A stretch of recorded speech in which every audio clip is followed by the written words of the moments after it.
नबी करीम सल्लल्लाहु अलैहि वसल्लम की 40 तक की लाइफ प्रिपरेशन थी और 40 के बाद एग्जीक्यूशन थी। सही। इसी तरह आप बाकी तमाम अंबिया कराम को ले लें, हज़रत मूसा अलैहिस्सलाम को ले लें, हर एक की जो बिफोर 40 की एज है ना, उसमें वो प्रिपेयर हुए हैं। जब आप बड़ी एज के होते हैं तो आप चिड़चिड़े हो जाते हैं। वो इसीलिए होते हैं कि आपने पीछे रिजॉल्व नहीं किया।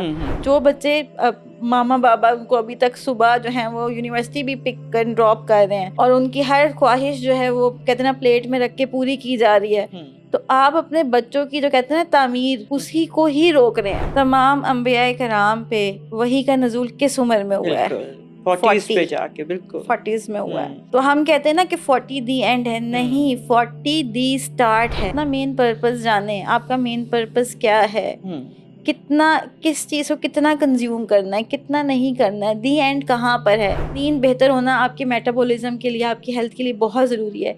इवन आपकी मेंटल हेल्थ के लिए नींद बहुत ज़रूरी है। हमें लगता है अब हम बड़े हो गए हैं तो हम रात को सोने से पहले चाय पियेंगे, लेकिन कभी कभी वो जो कैफीन है वो आपको उल्टी जो है वो आप रिएक्ट कर जाती है, आपको स्लीप नहीं देती।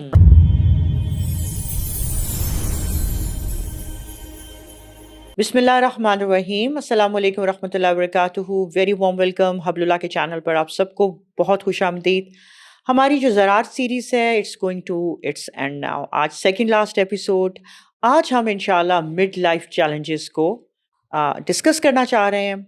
फसीहा हमारे साथ हैं। लास्ट एपिसोड्स में आपने देखा कि फसीहा अपने हस्बैंड के साथ इन्होंने 30s की लाइफ को डिस्कस किया, आपके साथ बात की, आपके चैलेंजेस के मुतालिक बात की। अब आ जाते हैं हम 38 प्लस एज की तरफ, जिसको हम डिस्कस करेंगे। तकरीबन 47 की एज तक के जो मामलात होते हैं उनको डिस्कस करेंगे। हम देखेंगे मिड लाइफ चैलेंजेस हमारी ज़िंदगी में क्या आते हैं। ये भी एक बड़ी क्रूशल एज है। आपकी यूथ निकल रही है, आप मैच्योरिटी की तरफ आ रहे हैं, आपके बच्चे बड़े हो रहे हैं, और ये वो चैलेंजेस हैं कि जिसके अंदर हमें कहीं ना कहीं हद तक कभी परेशानी का भी सामना करना पड़ता है। फसीहा के साथ इंशाल्लाह आज हम बहुत सारी बातों को डिस्कस करेंगे। अस्सलाम वालेकुम रहमतुल्लाह। वालेकुम अस्सलाम। जज़ाकल्लाह खैर फसीहा, आपने अपने हस्बैंड के साथ भी हमें टाइम दिया और हमारे साथ एपिसोड्स को किया। आपने अभी सुना कि हम डिस्कस करने जा रहे हैं ये जो हमारा एक मिडिल एज का जो एक कॉन्सेप्ट है, ये जो 40s के करीब करीब हम पहुंच गए हैं। माइंड को लेते हैं सबसे पहले। आपको क्या लगता है फसीहा कि ये वाली जो एज होती है ना, हमसे मैच्योरिटी डिमांड करती है, सेंसिबिलिटी डिमांड करती है, मेरे ख्याल से मुआशरा भी डिमांड करता है ऐसे बंदों से। तो ये कैसी अप्रोच होती है? सबसे पहले तो इसको डिस्कस कर लेते हैं। क्या ख्याल है आपका? पहली चीज़ तो ये है कि हम लोग ये जो आपने कहा कि जैसे मिडिल एज है तो उसमें हमसे डिमांड होती है, मैच्योरिटी सोसाइटी हमसे डिमांड कर रही होती है। देखिए, मिडिल एज को बहुत सारे लोग जो हैं वो अमूमन मिडिल एज क्राइसिस और मिडिल एज बोर्डम के नाम से भी जानते हैं। तो मिडिल एज होती क्या है? मिडिल एज वो होती है जब आप 40s एंड 40s क्रॉस करना शुरू करते हैं, उसको बेसिकली लोग मिडिल एज बोलते हैं। अब इसमें सोसाइटी हमसे डिमांड क्यों कर रही होती है? असल में हमारे यहाँ एक अमूमी तौर पे ना एक रवैया है कि अगर बच्चा है तो बच्चों की तरह बिहेव करे, लड़का है तो लड़कों की तरह बिहेव करे। अगर जो है वो नौमरी निकल गई है और अगर आप जो हैं वो बालिग और आकिल और 30s एंड 40s में मिडिल एज में है तो आप उनसे मैच्योरिटी डिमांड करते हैं, और जो बड़े होते हैं हम उनसे बड़ापन डिमांड कर रहे होते हैं। क्योंकि हर इंसान जो है ना वो वक्त के साथ साथ ग्रूम करता जाता है। बच्चे होते हैं ना वो इतने सेंसिबल नहीं होते, छोटी उम्र में होते हैं, 10-15 साल के, हमें पता होता है अच्छा इनका यही बिहेवियर होगा। फिर हमें पता लगता है अच्छा 30 साल तक के हैं, 24-25 साल हैं, यूनिवर्सिटी गुजार ली होगी, ऑफिस में जा रहे होंगे, अपनी एक प्राइवेट लाइफ जो है उसमें कोई ना कोई रोल होगा, तो हम वही बात है, हम एक्सपेक्ट करते हैं कि हाँ हम उस तरीके से बिहेव करेंगे। अच्छा, फिर जब आ जाते हैं ना 40s में, तो फिर हमें एक होता है कि अच्छा ये जो इंसान है ना इसने इतना वक्त गुजारा है, तो he or she might have that sense to deal with people around her and him. तो इसलिए हम वो एक हमारी अपनी एक समझ लें कि हमारी दिल की चाह होती है कि ये लोग हमसे इस तरीके से ही बात करें। हालांकि मैं बड़ी मज़े की इंटरेस्टिंग वो एक फेसबुक पे भी आ रहा होता है कि जो आगे जनरेशन है उनके बड़े हम होंगे, ठीक है। और एक और भी आ रहा होता है कि हर बड़ा इंसान जो होता है ना बड़ी उम्र का सियाना नहीं होता, कुछ बेवकूफ़ लोग भी बूढ़े हो जाते हैं। सही है, ठीक है ना? सही है। तो एज जो है ना वो मैटर नहीं करती आपकी इंटेलेक्ट से। मैं हमेशा एक चीज़ कहती हूँ कि एक होती है जिस्मानी बलूगत, जिस्मानी शऊर, जिस्मानी उम्र, और एक होता है अक्ली बलूगत, अक्ली शऊर और अक्ली उम्र। हम्म, तो एक इंसान हो सकता है कि अपनी उम्र में बहुत ज्यादा हो गया हो, लेकिन हम्म, अकली तौर पे वो भी हम्म, 10-15 साल के बच्चे के बराबर हो। या ऐसा भी हो सकता है कि इंसान जिस्मानी तौर पे और एज के नंबर में वो 30 साल का हो, लेकिन अकली तौर पे वो 70-80 साल की उम्र का जो एक हिकमत होती है, उसको अल्लाह ने वो हिकमत और दानाई जो है वो वदियत कर दी हो। तो ऐसा हो सकता है। सही सही। ज़रूरी नहीं है कि आपने बस, आप अगर इस स्टेज पे पहुंच गए हैं तो आप लोगों की जो है एक्सपेक्टेशंस पे भी पूरे उतर रहे हो। एक और चैलेंज आता है ना फसीहा, मतलब इसमें बच्चे बड़े हो रहे हैं। अब बच्चे उस एज पे जा रहे हैं जिसमें देखें कि आप कॉलेजेस पे पहुंचने वाले हैं, स्कूल के हाई स्कूल में चले गए हैं। उस वक्त जब एक बच्चे की एक एज ऐसी आ रही है, पेरेंट्स के लिए एक अलहदा ही किस्म का चैलेंज होता है, जो उनको बहुत ज़हनी तौर पे परेशान भी करता है कि हमारा सोसाइटी जैसी है या जो फितनों का दौर है, इस चीज़ में बड़े पेरेंट्स ना, वो बच्चे ऐसे इमोशनल होते हैं उस वक़्त, पेरेंट्स की बात इतनी नहीं सुनी जा रही, या उनको उनकी नसीहतें पसंद नहीं आ रही होती। इन चैलेंजेस के बारे में आप क्या कहेंगी अभी? देखिए, अगर आप जो हैं जब आप 40s क्रॉस कर रहे होते हैं और क्रॉस कर जाते हैं, तो आपके बच्चे भी उस वक़्त डेफ़िनेटली जैसे आपने कहा बालिग हो चुके होते जी। हैं या बड़े होना शुरू हो जाते हैं। तो आपका ना वो पुराने वाला एज ग्रुप रहता भी नहीं है बच्चों का, कि आप उनको हुँ, बच्चों की तरह डील करें। हुँ, आपका जो एक वो प्रोटेक्टिव रोल होता है ना, जिसमें आप उनके खाने-पीने का बहुत ध्यान कर रहे होते हैं, तो आपके बच्चे इंडिपेंडेंस की तरफ जा रहे होते हैं, वो हुँ, एक इंडिपेंडेंट लाइफ़ शुरू कर रहे हुँ, होते हैं।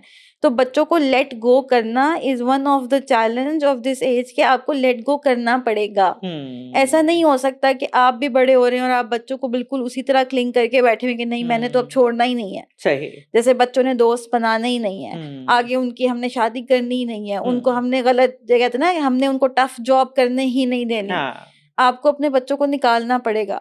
और अगर आप थोड़ा-सा सोसाइटी को देखें, तो जो बच्चे कम उम्री में काम करने निकलते हैं या अपनी एक प्राइवेट लाइफ़, अपनी कहते हैं ना सेल्फ स्ट्रगल के लिए निकलते हैं, वो उन तमाम बच्चों से जो बहुत पैम्पर्ड एनवायरनमेंट में होते हैं ना, उनसे 100 गुना ज़्यादा बेहतर अपनी पर्सनल लाइफ़ में बिहेव करते हैं। हुँ, अगर हम कह दें, अब हम लोग हमेशा कहते हैं कि पाकिस्तानी डॉक्टर्स जो हैं वो यूएसए और यूके में, पूरी दुनिया में पाकिस्तानी डॉक्टर्स, पाकिस्तानी इंजीनियर्स लोग क्यों हैं?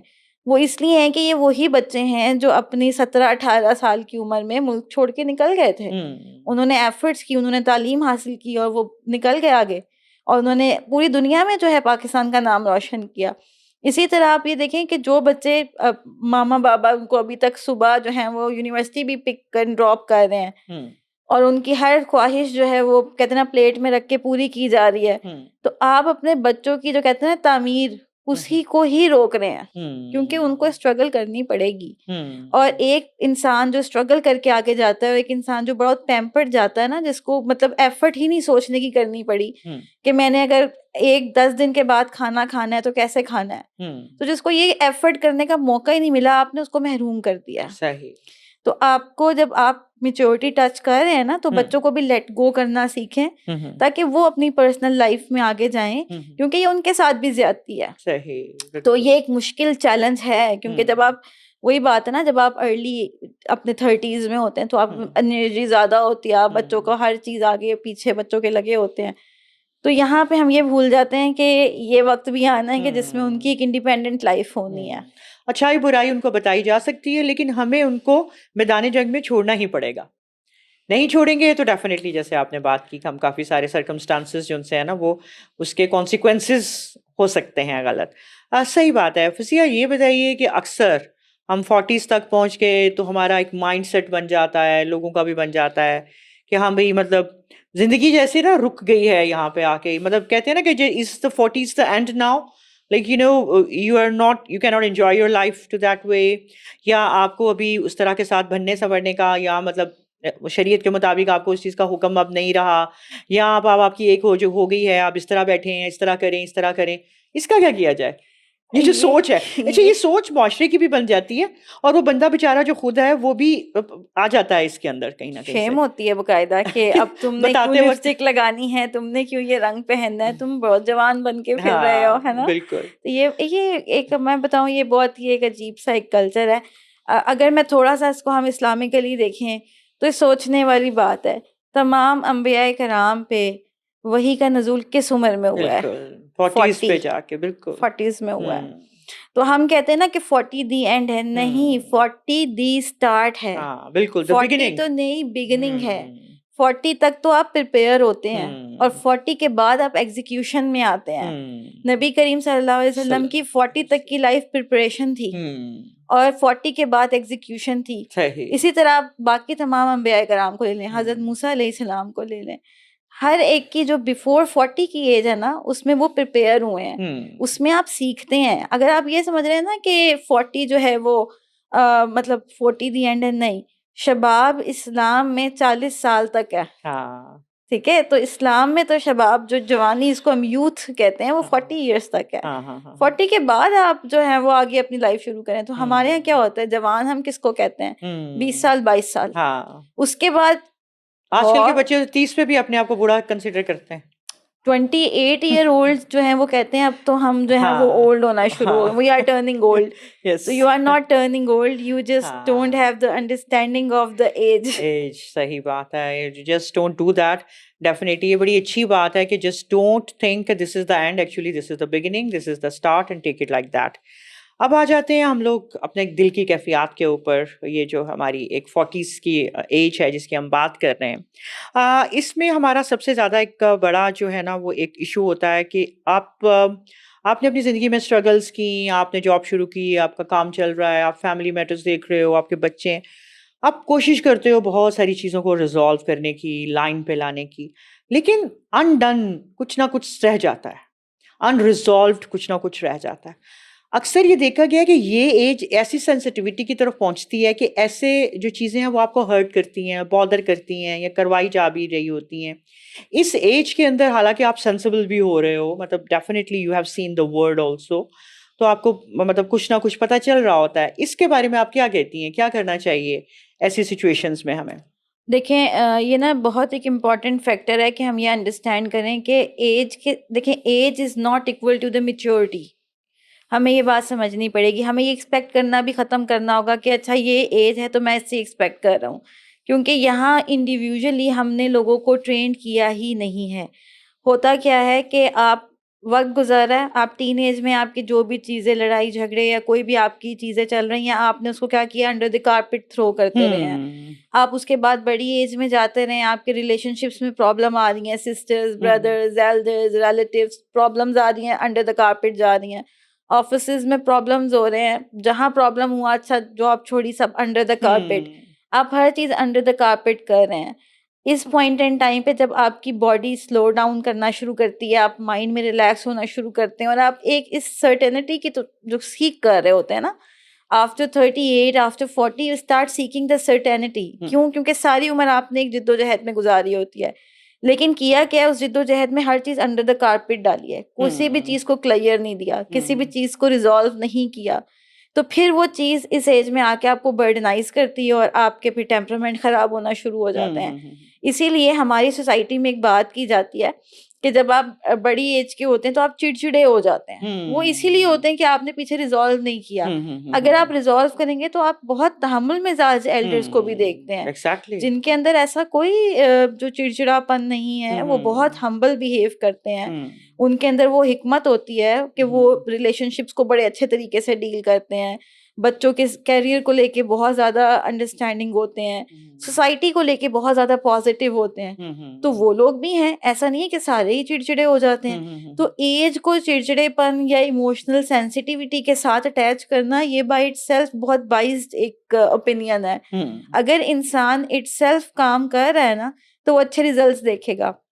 इवन दो अगर आप अब हो भी गए हैं, 42 हैं, 43 हैं, 44 हैं, 45 हैं, अभी तक रिजॉल्व नहीं किया ना, तो अब काम करना शुरू कर दें। There is no the end, मतलब ये एंडिंग तो है ही नहीं, बिल्कुल, ये तो न्यू बिगिनिंग है। सही बात। हर फेज को एंजॉय करना सीखें। जवान है, जवानी को एंजॉय करें, 30s में आ रहे हैं, 30s को एंजॉय करें, 40s में 40s को एंजॉय करें, 50s में 50s को एंजॉय करें, एंजॉय इट। बल्कि वो शेख अत्तरीफी की बहुत खूबसूरत किताब है कि enjoy your life. It's one of my most favourite book के जिंदगी से लुत्फ उठाएं। बहुत खूबसूरत किताब है, पढ़ें, एंजॉय करें। सही बात है, बिल्कुल। तो ये भी तो होता है ना, आपको इस एज पे आके फसीहा आपका करियर या मनी मेकिंग या abundance of money you know it looks less satisfying, आपको लगता है कि बस ठीक है, क्या है अभी ये, मतलब ठीक है कर लिया देख लिया ये, तो ये क्या एक सिलसिला होता है? ऐसी अप्रोच देखी है आपने, क्या ख्याल है आपका? बिल्कुल होता है ये हम्म कि जब आप 40s क्रॉस करते हैं ना तो हम्म आपको मनी में, सक्सेस में ना वो हम्म अट्रैक्शन नजर नहीं आती, हाँ हाँ वो लेस सेटिस्फाइंग हो जाते हैं, हम्म क्योंकि जितना कुछ अचीव किया होता है ना वो पर्पसलेसली किया होता है, आप ग्रैंड पर्पस के ऊपर काम नहीं कर रहे होते। मतलब अगर आप अपने मेन पर्पस को ही छोड़ देते हैं और सिर्फ छोटी छोटी चीजों में दिल लगा लेते हैं तो आपका ब्रेन वो जो कहते हैं ना कि लेट्स सपोज आज एक नया ब्रांड आया है, मुझे उसकी तमन्ना है, मैंने अगले 2 साल तक 2-4 ब्रांड और छान लिए, अगले 10 साल तक मैंने और उसके साथ जद्दोजहद कर ली, तो एक के बाद दूसरे ब्रांड की तमन्ना, एक के बाद दूसरी चीज की तमन्ना, तो जब हम इसके पीछे भागते रहते हैं ना और हमारा कोई मेन पर्पस नहीं होता, बस यही होता है कि अच्छा इस दफा ये, अगली दफा ये, अगली दफा ये, इसके बाद ये, एक ठहराव नहीं होता, समझ नहीं आ रही होती कि हम किस चीज के लिए इतनी दौड़ रहे हैं, तो फिर थक जाते हैं। तो इसीलिए हम शुरू से यही कहते आ रहे हैं कि अपना मेन पर्पस जाने, आपका मेन पर्पस क्या है, कितना, किस चीज को कितना कंज्यूम करना है, कितना नहीं करना है, दी एंड कहाँ पर है, कितने गोल्स हैं, आगे किधर तक लेके जाना चाहते हैं, और इससे हम लेना क्या चाहते हैं। मतलब अगर मैं कोई चीज अचीव करना चाह रही हूँ तो इसका मेरा बिगर पर्सपेक्टिव, बिगर गोल क्या है, क्या सिर्फ यही तो नहीं, अच्छा मुझे खुशी मिलती है, क्योंकि देखिए सिर्फ हैप्पीनेस के लिए तो हम इस दुनिया में नहीं आए ना, हम तो खलीफतुल अर्ज बन के आए हैं, सो देयर इज अ बिगर गोल। तो अगर आप बिगर गोल को छोड़ देंगे और छोटे छोटे गोल्स के पीछे भागेंगे तो आप डायरेक्शन लेस रहेंगे, और फिर जब आपको सेंसिबिलिटी आना शुरू होती है ना एज में, और ठहराव आना शुरू होता है और अपने पिछले 20-30 साल देख लेते हैं, तो फिर लुक बैक करते हैं, आप कहते हैं ओ माय गॉड इसमें तो कुछ था ही नहीं, अब क्या हुआ, तो फिर चीजों में दिलचस्पी उठ जाती है। तो इसीलिए ना अपना पर्पस डिफाइन करें। इसीलिए हम देखते हैं कि जो हमारे इस्लाफ है ना वो माशाल्लाह तवीलुल उमर भी हो जाते थे, तो उनके अंदर वो जो कहते हैं ना कि एक पैशन, वो जो स्पार्क होता था वो हर वक्त कायम रहता था, बिकॉज दे हैव समथिंग जिसपे उनकी नजर होती थी। सही बात है, हमारी नजर जो है ना वो बहुत लिमिटेड है, वो रैक्स तक है, थोड़ा सा ऊपर जाना पड़ेगा। सही बात है। नहीं अनडाउटेडली ये बड़ी समझने की बात है फसीहा कि हमारी पर्पसलेस लाइफ जो है वो आके फिर जब पिछले तो सब कुछ जैसे अंडर द कारपेट करते चले जा रहे हैं चीज़ों को, अच्छा ठीक है हो जाएगी, अच्छा ठीक है कर लेंगे, लेकिन इस स्टेज पे आके जब आपको सब समझ में आता है अच्छा अब ये अब क्या हो गया, तो वो चीज़ें आपको फिर ज़्यादा बॉदर परेशान करती हैं। अपने आप को अगर हमने इस चीज़ से बचाना है ना इस लाइफ में आके, तो हमें पीछे से अब सोचना पड़ेगा कि we should have some really bigger purpose if we really want to lead a life के जो कि एक सेटिस्फाइंग हो इंशाल्लाह। आ जाते हैं हम अपने अपनी इस एज के अंदर हमारी जो बॉडी है, अब डेफिनेटली वसीया ये बात तो है कि डेफिनेटली आपने एक अच्छा यूथ का वक्त गुजारा, ये वो वाला टाइम है जब आपकी मतलब हेल्थ का जो स्ट्रेंथ है वो उतनी नहीं रहती है, थोड़ा बहुत डिक्लाइन इसके अंदर एक जो है ना आपको आना शुरू हो जाता है। ज़रूरी नहीं है कि बस अब डिक्लाइन आने का मतलब हम ये सोच लें कि अच्छा अब हम गए, इसका मकसद ये भी तो है ना कि हम लोग अपनी क्या डिमांड्स होती हैं इस एज पे आके बॉडी की, तो हमें उसको किस तरह के साथ इसको सिक्योर रखना चाहिए अपनी हेल्थ को। बिल्कुल, देखिए एक हमारे यहाँ कहा जाता है कि बॉडी जो है ना वो डिक्लाइन करती है, लेकिन बॉडी असल में हमें फेल नहीं कर रही होती। समझने की बात ये है कि बॉडी डिक्लाइन तब करती है जब हम खुद उसको डिक्लाइन करते हैं, हमारी बॉडी की रिक्वायरमेंट्स बदल जाती हैं, ठीक है। इसमें टेक केयर डिफरेंट तरीके से करनी होती है, इसमें ख्याल मुख्तलिफ तरीके से रखना है, या यंग एज में ख्याल डिफरेंट तरीके से रखा जाता है, 30s में ख्याल डिफरेंट तरीके से रखा जाता है, लेकिन when you start crossing the 40s आपके हार्मोन्स, आपका मेटाबॉलिज्म ये डिफरेंटली ऑपरेट करते हैं। आपने ये सीखना है कि मैंने अपनी इस उम्र को इसमें अपनी हेल्थ केयर करनी क्या है, इसमें मुझे किस तरीके से खुद को स्ट्रेंथन रखना है।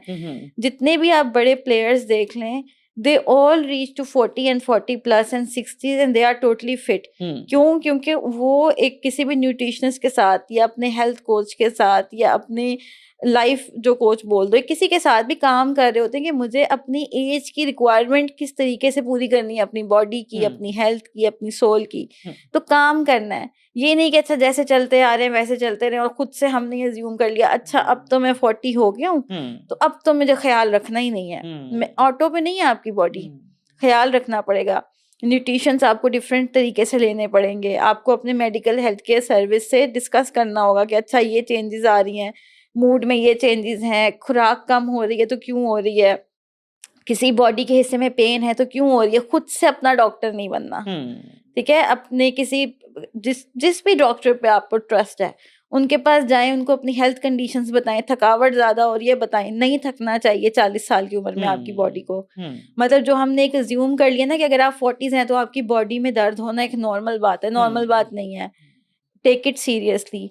अगर कोई कहता है मैं 60s में हूँ, जिसम में दर्द, तो बड़ी नॉर्मल सी बात है ना कि मेरी टांगे काम नहीं करें, हाथ काम नहीं करे, किसने कहा आपको? नॉर्मल बात है, ठीक है।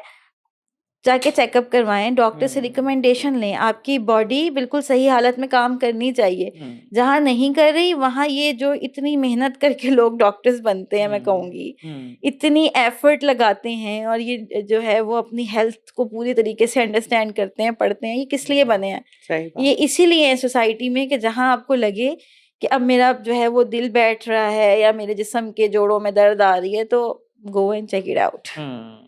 डोंट अज्यूम कि आफ्टर 40 मुस्तकिल जिस्म में दर्द रहना, नींद ना आना, भूख का उड़ जाना, ये बहुत नॉर्मल सी बात है। मैं तो 40 की बर्थडे आ गई है तो अब बस खत्म। बिल्कुल। आपने जो बात की ये भी तो देखिए ना, 65 एज अल्लाह के नबी की सल्लल्लाहु अलैहि वसल्लम, उनकी माशाल्लाह आखिरी, उनकी सब जो बीमारी वो जो उनके ऊपर आई थी वो बिल्कुल उनकी वफात से आखिरी आयाम के अंदर अपीयर हुई थी, और वो शुरू हुई थी शिद्दत एहतियात की। वरना हम उनकी ज़िंदगी में ये नहीं देखते कि वो खुदा न खास्ता कि वो कमज़ोरियाँ या इस तरह की कोई जो चीज़ें थी। Means like you can stay fit. Definitely. देखें तो अल्लाह की मशीयत इलाही में कहूँगी कि नबी करीम सल्लल्लाहु अलैहि वसल्लम की एक स्पेसिफिक एज अल्लाह सुब्हाना व तआला ने रखी हम सबको दिखाने के लिए। लेकिन अगर हम ओवरऑल देखें तो सहाबा कराम माशाल्लाह दे रीच टू अ तवीलुल उम्र, definitely, and they reach and they actually fight, they fought and they won many battles. Definitely वो सिर्फ ये नहीं था कि वो मतलब बैठ के सिर्फ दुआएं कर रहे थे कि अच्छा मुसलमान जंग लड़ने जा रहे हैं, वो खुद सबसे आगे होते थे। बिल्कुल, ठीक है। तो अगर हम देखें तो ये एज जो है हमें इस्लामिकली भी कोई एविडेंस नहीं मिल रहा होता कि आप जो है वो, और इस्लामिकली साइंटिफिकली हमें नहीं मिल रहा होता। हम इतने लोगों को जो है वो मीडिया पे देखते हैं, हम कहते हैं अच्छा देखो इसकी इतनी उम्र हो गई, लगता नहीं है। तो देखिए जो आपकी सोल एज है ना वो आपके फेस पे आना शुरू हो जाती है। So keep yourself fit, think good, या think young, think good, think well, young, think positive, think positive और stay young इंशाल्लाह। अच्छा, नींद का थोड़ा प्रॉब्लम आता है हमें 40s पे आने के बाद। नींद क्या थोड़ी कम हो जाती है या थोड़ी बहुत समझ लें कि डिस्टर्बेंट हो जाती है? इसकी क्या रीजंस होती हैं और क्या है इसको स्ट्रेंथ कैसे देनी चाहिए हमें? देखिए हमारी बॉडी जो है ना उसकी रिक्वायरमेंट्स होती हैं। अब जब छोटे बच्चे होते हैं 10 घंटे भी सो जाते हैं तो हमें बुरा नहीं लगता, क्यों? उनकी हेल्थ रिक्वायरमेंट है। बड़े होते जाते हैं तो हम अपनी नींद को ना किल करते हैं। हम खुद कहते हैं अच्छा मैं तो 4 घंटे सोता हूँ, कितना, मैं तो मार्का मारा है मैंने। नींद आपकी एक रिक्वायरमेंट है, तो अपनी नींद को पूरा करना, एक तो आपको शुरू से अपनी नींद के ऊपर फोकस करना चाहिए। ये नहीं कि नींद को आप किल करें, वो एक नेचुरल आपकी, हम कहते हैं ना अक्सर हमें बैठे बैठे नींद आ जाती है और बॉडी एकदम से सो जाती है, समझ नहीं आती, बस 5-10 मिनट सोते हैं। ये वो टाइम होता है जिसमें आपका माइंड और आपका हार्ट और आपके माइंड और आपकी बॉडी फुली अलाइन हुए होते हैं to give you the sleep. जरूरी नींद होती है वो, उसको किल नहीं करना होता। हम क्या करते हैं, अपनी नींद किल करते हैं। और कैलूला तो खैर हमारी रूटीन्स में अब है ही नहीं, जो एक जिसको अब हालांकि नींद आ रही है, चाय P low, coffee P low, नींद उड़ जाए। काम का मैं कहती हूँ प्रेशर बहुत ज्यादा है अब की जनरेशन पे। काम का इतना प्रेशर है कि वो कहते हैं अगर हम 3-4 घंटे सो गए तो 3-4 घंटे का काम रह जाएगा, तो चलो जागते हैं। चलें आप दिन में जाग भी रहे हैं लेकिन अपने लिए रात की नींद तो सिक्योर कर लें, ये कुछ औकात तो सिक्योर करें। नींद बेहतर होना आपके मेटाबॉलिज्म के लिए, आपकी हेल्थ के लिए बहुत ज़रूरी है। इवन आपकी मेंटल हेल्थ के लिए नींद बहुत ज़रूरी है। फिर जब आप इस एज में आते हैं ना, फिर आप कहते हैं हमारी नींद नहीं आती है, नींद उड़ गई, या एज की वजह से नींद नहीं आ रही। असल में आपके हार्मोन्स बदल रहे हैं, आपकी बॉडी में कुछ ना कुछ मिनरल्स, कुछ ना कुछ विटामिन आप कहते हैं जो कि कम होना शुरू हो रहे हैं। क्यों? यूटिलाइजेशन ज़्यादा है वक्त के साथ साथ, आपको चाहिए, आपकी बॉडी डिफरेंटली ग्रो कर रही है, तो आपको उसको बॉडी को मेंटेन रखने के लिए, सही तरीके से रन करने के लिए चीज़ें, सप्लीमेंट्स कुछ ना कुछ चाहिए होता है। चाहे वो डाइट के थ्रू आए, चाहे वो फिर आप अपने मेडिकल हेल्थ केयर से कंफर्म करें, लेकिन खुद को चेक करें। अपनी स्लीप से पहले ये कॉफ़ीज और इसकी एडिक्शन छोड़ दें। हमें लगता है अब हम बड़े हो गए हैं तो हम रात को सोने से पहले चाय पियेंगे, लेकिन कभी कभी वो जो कैफीन है वो आपको उल्टी जो है वो आपका रिएक्ट कर जाती है, आपको स्लीप नहीं देती, स्लीप डिप्रिवेशन हो जाती है। फिर चेक करें कि स्लीप बेहतर कैसे की जा सकती है, क्योंकि अगर हम देखें तो नींद जो है ना उसका ताल्लुक आपकी बॉडी हेल्थ से ज़्यादा है। आपके एज नंबर से ज़्यादा नहीं है, वो आपकी बॉडी हेल्थ से ज़्यादा है। कुछ लोग बहुत यंग होते हैं, नींद नहीं आती, कुछ लोग बहुत एज्ड भी होते हैं और अच्छा सोते हैं। तो इट मीन्स कि ये हर एक के हिसाब से डिफरेंटली रिएक्ट कर रहा होता है, उसकी बॉडी हेल्थ के हिसाब से। Definitely again to make the routine better, और इन चीज़ों की तरफ थोड़ा सा सोचने की ज़रूरत होती है।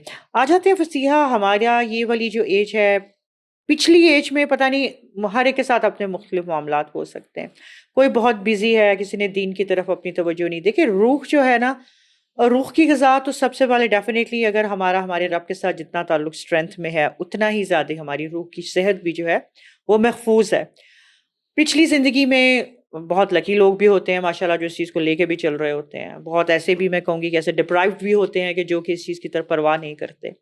अब मैं ये समझती हूँ कि ये वो वाली एज है कि डेफिनेटली अगर इतना पिछला हमारा वक्त गुजर गया तो अगला अल्लाह जानता है ना कितना रह गया है।